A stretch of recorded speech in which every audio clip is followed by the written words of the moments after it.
Номер 7. Вирджиния Хьюстон Хинкли.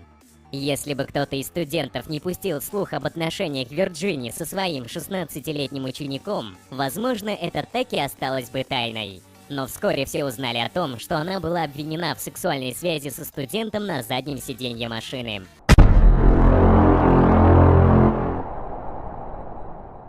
Номер 6. Памела Тернер. 27-летняя учительница по физкультуре провела 6 месяцев в тюрьме за связь с 13-летним подростком. И даже будучи арестованной, она продолжала отправлять подростку свои обнаженные фото и общаться с ним в интернете.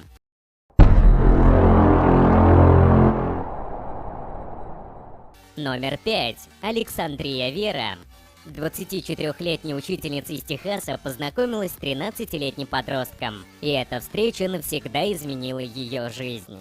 Позже Александрия была арестована за интимную связь с ним. Девушка забеременела, но ей пришлось сделать аборт, так как о ее беременности узнала общественность.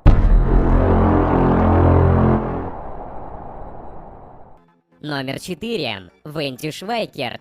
Венди Швайкерт работала учительницей в маленьком городке в Южной Каролине. Когда начали появляться слухи о связи учительницы с подростком, этим заинтересовались специальные органы. Самое ужасное было в том, что 36-летняя Венди соблазнила 11-летнего мальчика. Первый раз это произошло во время каникул, когда дети выезжали с учительницей в парк развлечений. Номер 3. Лия Шипман. В 2009 году 42-летняя учительница Лия Шипман была обвинена за сексуальное домогательство к 15-летнему подростку. И когда все доказательства уже были собраны против Лии, пара объявила о своей свадьбе, так как на этот момент мальчику уже исполнилось 17 лет, и его родители дали официальное разрешение.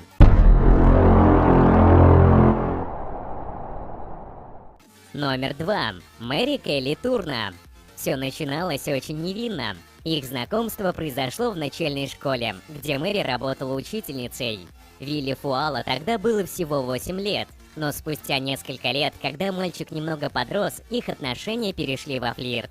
Учительница была арестована за сексуальные отношения с несовершеннолетним в 1997 году, когда она уже была беременна от него.